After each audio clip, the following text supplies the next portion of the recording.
বাংলাদেশ পাঠিয়ে দিবে। দাঁড়া আমি দেখছি।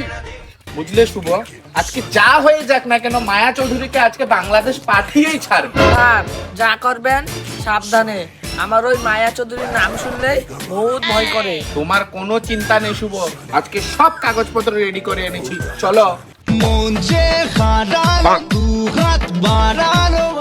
আমরা এসেছি তোমাকে বাংলাদেশ পাঠাতে।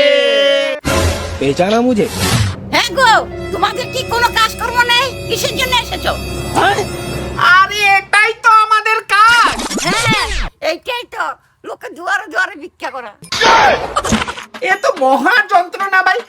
আরে আপনার কাছে কি ভিক্ষা চাইতে এসেছি? আপনি যে আমাদেরকে ভিখারি বলছেন। হ্যাঁ ঠিকই তো বলেছি, তোমরা তো ভিখারি। হ্যাঁ কিভাবে? যারা চার পয়সা চাইতে আসে তারা অসহায় ভিখারি, আর তোমরা তো লোকের দুয়ারে দুয়ারে কাগজপত্র চেয়ে চেয়ে বেড়াও। আজকে এই কাগজ দাও, কালকে ওই কাগজ দাও, পরশু সেই কাগজ দাও। তোমরা তো সরকারের ভিখারি। अरे मुझे चक्कर आने लग गया अब।